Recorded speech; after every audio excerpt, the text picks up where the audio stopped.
My name's Conor McQuaid. I'm originally from Northern Ireland and I'm a second year PhD student at the Open University. My original spark in science, it comes from my parents, I suppose, originally, and my family. My parents are both teachers. My mother did biology, and then my father was a secondary school teacher, kind of translated history. But both sides of my family has Alzheimer's, so I never got to meet my father's parents, and my mother's father died when I was 3. My grandmother on that side died just in the last couple of years, so I've seen the disease, all the steps of it, and I kind of, if I can do something about it, that would be kind of nice. I'll be honest, at the start I didn't know the Open University had a solid campus, but very quickly when I read up on the group's research, I realised they're world leaders in some of the stuff that they're doing.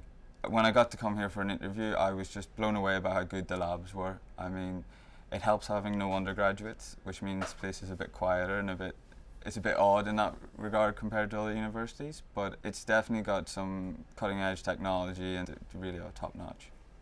I'm Professor David Mail. I'm Professor of Biology at the Open University, and our research here is concerned primarily with how to get therapeutic agents into the brain. We have 2,000 or 3,000 people here on the campus, and although our undergraduates are distributed all over the country and indeed all around the world, we have excellent research labs with microscopy, tissue culture, electron microscopes here, which are ideal for doing this kind of work. At school, Conor developed an interest in science, particularly medicine and zoology, so he took A-levels in the 3 sciences. That led him to Queen's University Belfast and a degree in biomedical sciences. He originally had his sights set on a career in medical practice, but decided he could make a greater contribution for good in research. While studying for a master's degree at the University of Liverpool, he met David Mail at a conference, who encouraged him to apply for a PhD studentship at the Open University.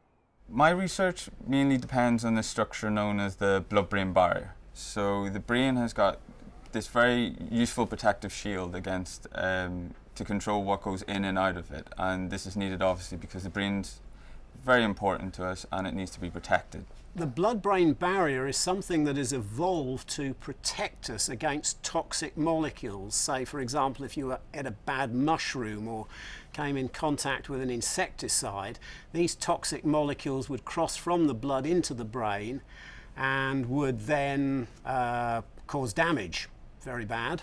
So we've evolved these mechanisms to protect the brain. The problem is that also the therapeutic agents are foreign molecules, and the blood-brain barrier prevents those from crossing as well. So we've got a advantageous system, but it's acting against us when we need to treat disease. 95% of all the drugs that have been developed to treat neurological issues can't get past this barrier, or not at least in sufficient amount to be useful. For example, brain tumours, psychiatric diseases, Parkinson's disease, Alzheimer's disease, all of those conditions, the drugs that could be used to treat them do not enter the brain because they're blocked. And most of the new treatments for disease are biological treatments, things like gene therapies and proteins which are called cytokines, and they're completely excluded from getting into the brain. And so the key problem for us is what mechanism can we use to get those agents across the blood-brain barrier? The solution being worked on at the Open University involves using submicroscopic gold particles as carriers. So the reason we use nanoparticles and specifically gold nanoparticles is one, because of their size. So it's very, very small. So if you take the size of a cell, which you can barely see under a light microscope, nanoparticles are 1,000 the size of those cells. They're so small that actually they behave very similar like some proteins in the way that they can integrate into the cell. So we have to use very specialized equipment even to visualize them.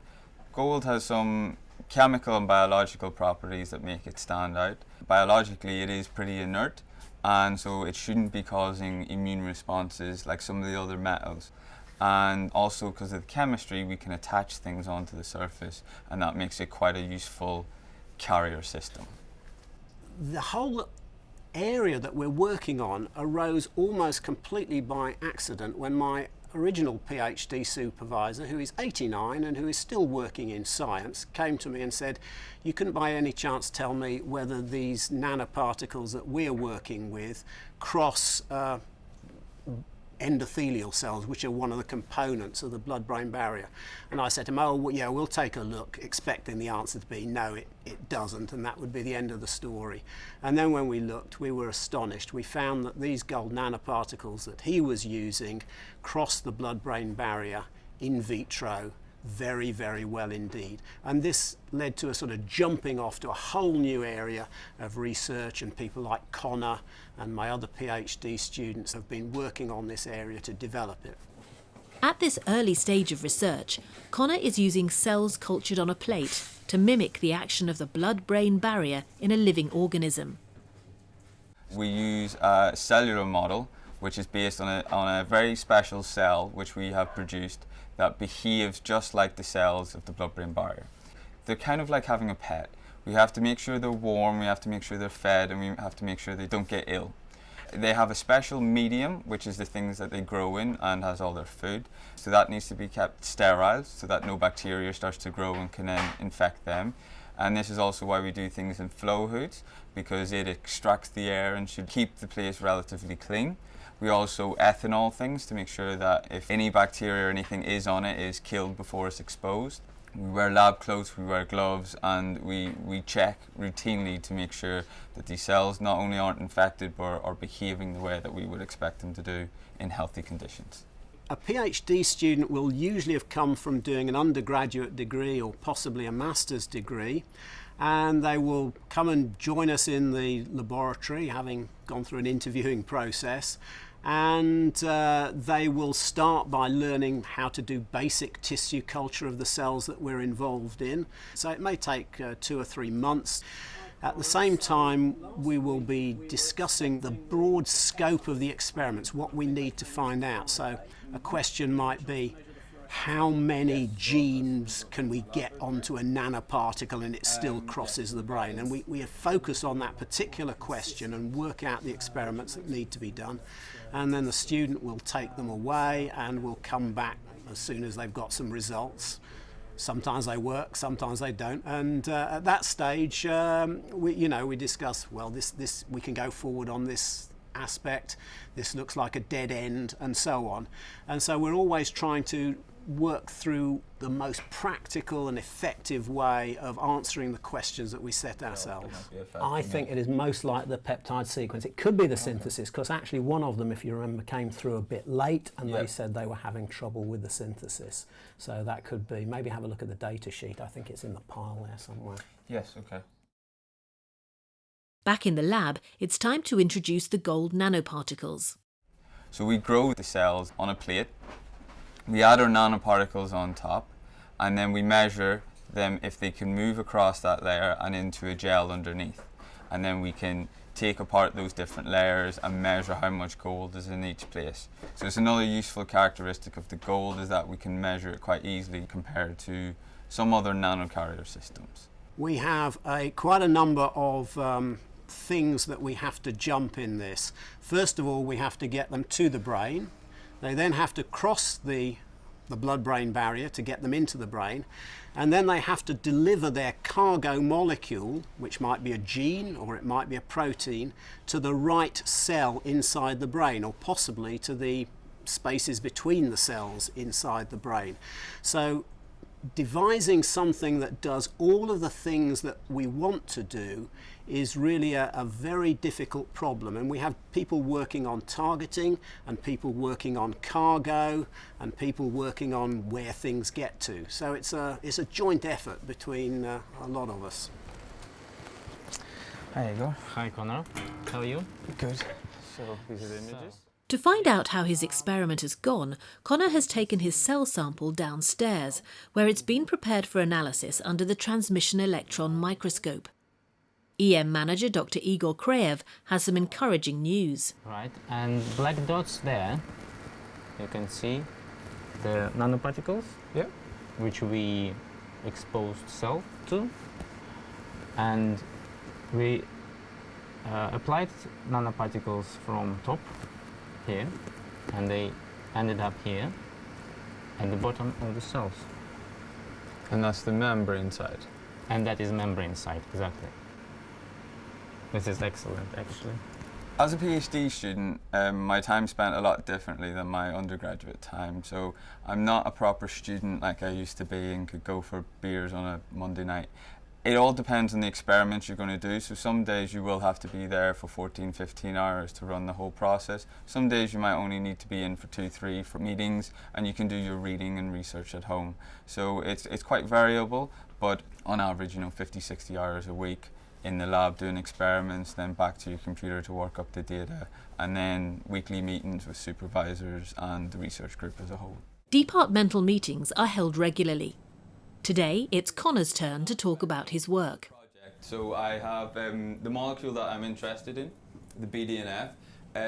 To actually get it onto the nanoparticle without changing its structure much, we've had to alter it. And so I've mutated a plasmid of it, produced the protein, and then we had an assay to see if it works.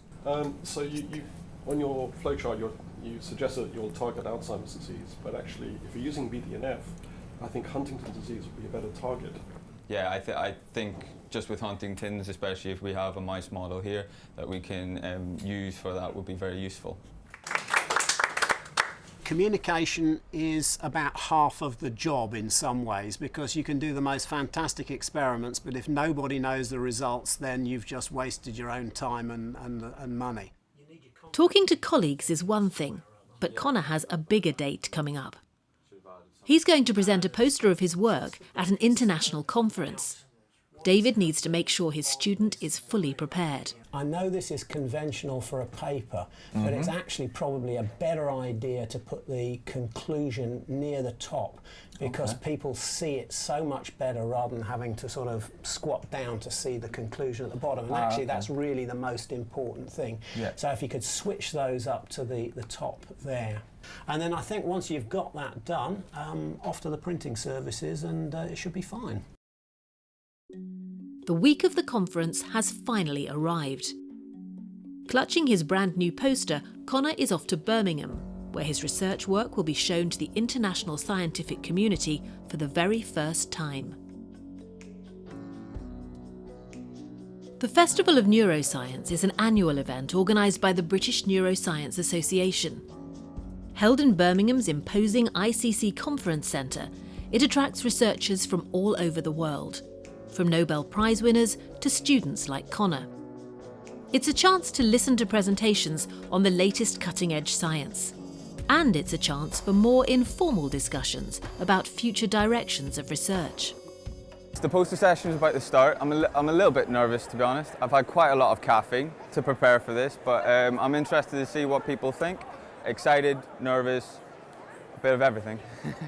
So I'm a second-year PhD student at the Open University, and I'm working on this kind of nanocarrier system to get proteins primarily into the brain.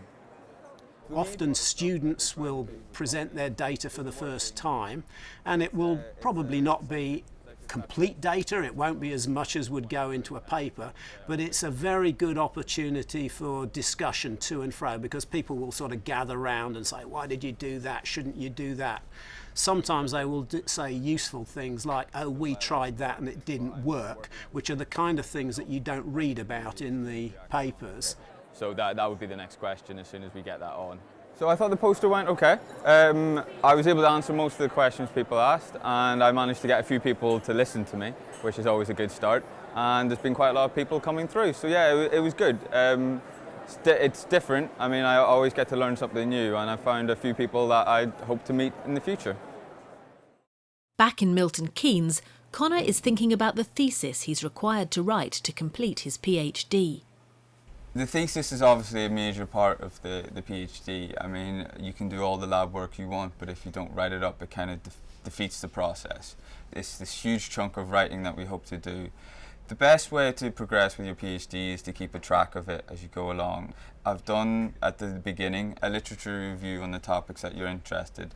I looked into other nanocarrier systems as well as my own, into some of the useful cargoes that might be added on, and then also into some of the targeting molecules. So I've kind of got those three separate headings there. Then every time I do an experiment, I keep detailed methods of what I did, and then also a summation of what the experiment says. If it worked, if it didn't work, have a nice graph with some nice figures on it, hopefully, or some images to help present that. Ideally, you do this gradual process, and then within the last month or two, you kind of bring it all together with the discussion and conclusion. It doesn't always work out quite as smoothly as that, but that's the goal. The Viva can be a little bit terrifying in the idea that you could do something for 3-4 years, spend all this time, and theoretically someone could tell you you don't get a PhD from it. It is necessary to make sure that not only is the work done correctly and that we can move on with it and use it as useful science, it's also important to basically demonstrate that you know more about this subject than anyone else in terms of it's your whole responsibility, it's your whole goal.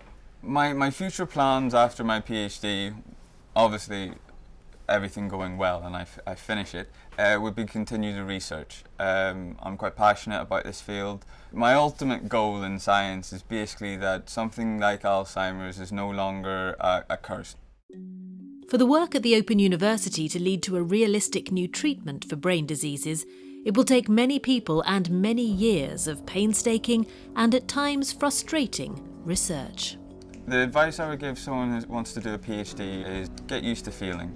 You will try experiments maybe 10 times, and as long as you keep your data, make sure you know what you did, try to do something new maybe each time, or learn from your mistakes, that's useful, but it can be a little bit soul destroying when you've tried something for the 20th time.